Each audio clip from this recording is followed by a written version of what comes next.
Olá humanos, eu sou o Guilherme, técnico, professor e entusiasta do ramo mortuário. Essa semana voltando a falar de um tema que é bastante pedido e que ainda deixa muitas dúvidas. O que é a tanatopraxia? Então, caso tu não saiba ou queira aprender mais sobre esse assunto, fica comigo até o final desse vídeo para entender o que é e como é feito esse procedimento. Mas primeiro, não se esquece de se inscrever no canal. Sério, se inscreve hein? Me ajudem a fazer com que mais pessoas tenham acesso a esse conteúdo e percam esse receio que é falar sobre a morte. E também deixa o like se gostar do vídeo. Dá bastante trabalho e é a única maneira de eu saber se está agradando vocês e também de difundir esse assunto tão escasso no YouTube. Se não gostar, deixa o dislike, não tem problema. Só não se esquece de deixar nos comentários o que não te agradou para que eu possa melhorar o conteúdo e não cometa os mesmos erros nos próximos vídeos. Em todo caso, desde já eu agradeço.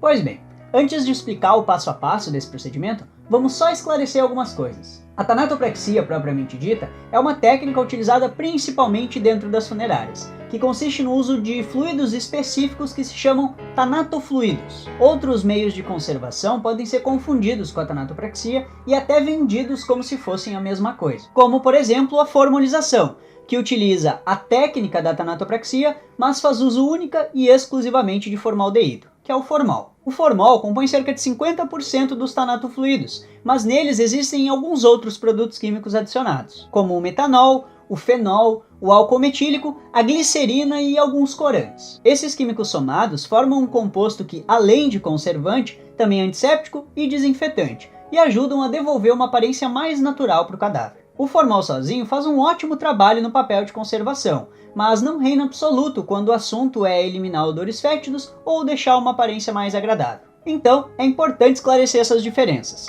A tanatopraxia pode ser utilizada como técnica e como procedimento. Se a sua aplicação for feita fazendo uso do formaldeído, o procedimento chama-se formolização, utilizando da técnica da tanatopraxia. Agora, se forem usados os tanatofluidos mesmo, a gente pode afirmar que o procedimento de tanatopraxia foi aplicado. Pode parecer redundante ou irrelevante. Talvez até seja, mas é válido, pelo menos a critério de curiosidade, a gente saber que existem essas diferenças. Quanto ao embalsamamento, que também é realizado em funerárias, também existem algumas diferenças, mas eu vou deixar esse assunto para outro vídeo, porque tem bastante história e bastante conteúdo técnico envolvido. Em todo caso, se for do teu interesse, deixa aí nos comentários que eu vou tentar dar uma adiantada nesse conteúdo. Agora que a gente esclareceu essa diferença, que ao meu ver é super importante, vamos entender um pouquinho o que é e como é feita a tanatopraxia. Como eu já falei por aqui, a tanatopraxia é um procedimento utilizado principalmente nas funerárias para conservação de cadáveres. Ela consiste basicamente na substituição dos fluidos naturais do corpo por líquidos conservantes à base de formaldeído. Se for usado só o formol, o nome que se dá é formolização. Se for aplicado os tanatofluidos, é a tanatopraxia mesmo. Foda-se! Ela é feita com 3 objetivos principais. O primeiro deles é atenuar o processo de decomposição, porque a decomposição se inicia imediatamente após a morte, mas só vai deixar sinais externos evidentes a partir da 12ª hora. O segundo é devolver a aparência natural do corpo, tirar um pouco daquela palidez característica da morte que se dá pela ausência da circulação sanguínea. E o terceiro é proporcionar aos familiares uma despedida o menos traumática possível, para que o velório possa ser feito sem pressa e a aparência do cadáver não gere nenhum trauma ou desconforto para quem estiver presente na cerimônia. E é justamente por isso que muitas pessoas duvidam da realidade da morte durante os funerais. Uma tanatopraxia bem feita vai realmente deixar o cadáver com uma aparência saudável, muito similar a uma pessoa que está apenas dormindo. Mas não se engane, qualquer corpo que seja submetido a esse processo torna-se imediatamente incompatível com a vida. E com esse vídeo eu espero que vocês entendam o porquê. A conservação através da técnica da tanatopraxia pode se dividir em 6 passos que são supostamente simples, mas que demandam de um local adequado para a realização desse processo, de equipamentos e instrumentais que sejam próprios para a realização dessa técnica e de um conhecimento anatômico básico por parte do profissional. Chegando à funerária, o corpo é colocado sobre uma mesa e a primeira coisa que se faz é a profilaxia externa dos tecidos, ou seja, um banho com água e algum produto desinfetante. Pode ser sabão, detergente, alguma solução de cloro ou o Clear, que é um desinfetante tanatópico próprio para isso. Contanto que se elimine os fungos, vírus e bactérias potencialmente presentes no exterior do cadáver, o produto que vai ser utilizado em si é irrelevante. A troca de fluidos é o método utilizado para substituir o sangue do cadáver por líquidos conservantes, sendo os mais comuns uma solução de formol entre 8 e 15% de concentração e os próprios tanatofluidos. Esse é um dos passos mais importantes da tanatopraxia, porque é ele quem vai conservar as estruturas internas do corpo e evitar que o processo de decomposição siga o seu curso natural. Durante a troca de fluidos, é importante massagear as regiões periféricas do corpo, como os braços e as pernas, para que o máximo de sangue seja drenado e substituído pelo fluido conservante. A ideia é fazer com que a solução chegue até os capilares sanguíneos, para que o processo de conservação seja eficaz e duradouro.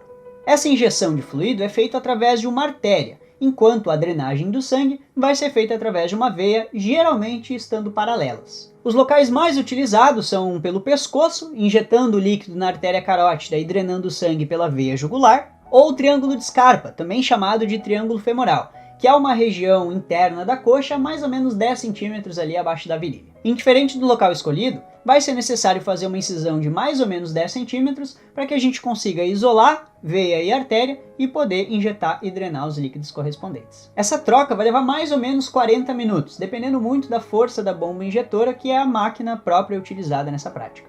Injeta-se em média de 7 a 9 litros de uma solução de água e o próprio líquido conservante, sendo o cálculo ideal 4 litros para cada 23 quilos que o cadáver tem. E a concentração da solução sendo o ideal 8 litros de água para cada 1 litro de conservante, mas isso depende bastante do profissional. Após terminar a troca de fluidos, o ideal é esperar uns 15, 30 minutos para que o produto possa agir e fixar os tecidos dos vasos sanguíneos.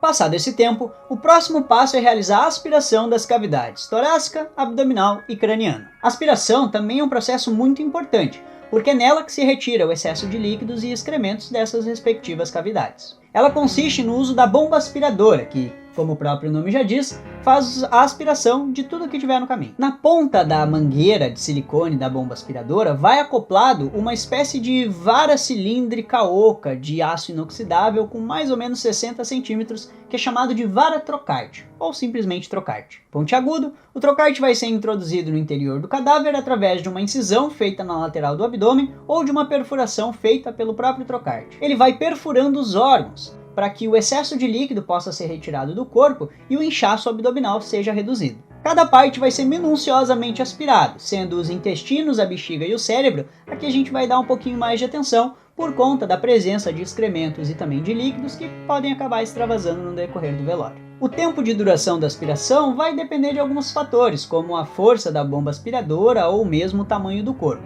mas vai durar em média de 30 a 50 minutos. Finalizada a aspiração, passamos para a fixação das vísceras. A fixação visceral, assim como a troca de fluidos, serve para aumentar o tempo de conservação e fixar os órgãos internos, só que agora de uma maneira mais direta. Geralmente na mesma abertura feita para colocar o trocarte, é introduzido um injetor de líquido de cavidade, que é um instrumental que parece uma agulha de seringa e vai rosqueado na ponta da garrafa de líquido conservante. Nesse processo, diferente da troca de fluidos, é utilizado o produto conservante puro, sem diluição. São aplicados em média 500 ml na cavidade torácica e 500 ml na cavidade abdominal, não sendo necessário fixar a cavidade craniana, mas se o profissional julgar necessário, ele pode também sem problemas. A fixação visceral serve principalmente para aumentar o período de conservação dos órgãos e, com isso, prolongar o tempo do velório. Leva de 20 a 30 minutos para ser feito, porque não usa nenhum maquinário, só alguns instrumentais para auxiliar na condução do fixador até os órgãos e a própria ação da gravidade no líquido. E precisa de mais uns 10 minutos depois do procedimento feito para que o líquido possa se fixar nos tecidos com uma maior eficácia. Finalizada a fixação visceral, é hora de tamponar as aberturas do cadáver, usando preferencialmente um algodão próprio para isso, que tem uma propriedade hidrofóbica que repele um pouco da água. Em muitos casos é utilizado o algodão comum, mas isso acaba aumentando a chance de ocorrerem extravasamentos. De qualquer forma, são tamponados primeiramente as cavidades cranianas do corpo, como nariz e boca. Em relação ao tamponamento genital e anal, fica muito a critério do próprio profissional, porque muitos julgam isso um desrespeito ao falecido, enquanto outros acham totalmente necessário. Do meu ponto de vista pessoal e profissional, não há necessidade, contanto que a aspiração seja feita de maneira minuciosa e eficiente. Se algum profissional da área estiver vendo esse vídeo e quiser deixar sua opinião, ela vai ser muito bem-vinda, só deixar aí nos comentários. Os não profissionais também podem comentar o que acham a respeito dessa prática. Fiquem à vontade. A questão é, o tamponamento é importante para evitar o extravasamento de líquidos, principalmente em regiões que fiquem expostas e sejam visíveis, como é o caso do rosto. Ela é essencial para que os líquidos remanescentes do crânio não escorram para a face do cadáver durante a execução da cerimônia fúnebre. Visto que no processo de aspiração, a região superior das fossas nasais são perfuradas para que se possa aspirar o máximo de líquido e também de massa encefálica presente no crânio. Só que é demorado para tirar 100% da massa encefálica, e o cérebro é um dos órgãos que se degradam mais rápido, e isso pode gerar extravasamentos. Se bem tamponado, nenhum líquido vai escorrer pelo nariz, nem extravasar pela boca. E quando esses inconvenientes acontecem, muito provável que ou o tamponamento ou a aspiração foram mal feitas. Também é necessário tamponar as incisões de acesso feitas para troca de fluidos e para aspiração, para evitar que líquidos extravasem para essas regiões. Terminado o tamponamento, é hora de fechar o cadáver. Geralmente vai ser utilizada a técnica de sutura intradérmica, mas muitos profissionais preferem usar a supercola. Particularmente, o bom é suturar e depois colar. São suturadas as aberturas para a troca de fluidos e para a aspiração, e também a boca, para evitar que ela se abra por causa de algum estímulo externo durante o velório. As pálpebras também devem idealmente ser coladas, para evitar a abertura dos olhos durante o velório, principalmente nos casos de enucleação, que é a remoção do globo ocular, e isso pode gerar algum desconforto. Feita a sutura, o corpo deve ser novamente lavado, e aí nós partimos para o procedimento de necromaquiagem, mas esse assunto eu vou deixar para outro vídeo.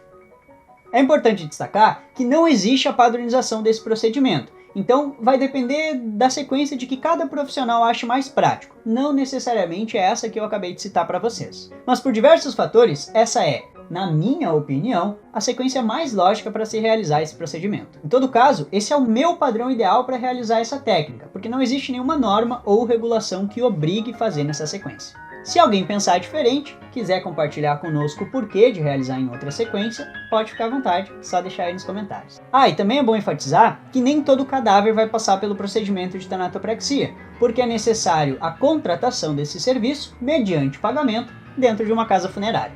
Mas para os cadáveres que passarem por esse processo, como vocês puderam ver, não existe nenhuma chance de sobrevida.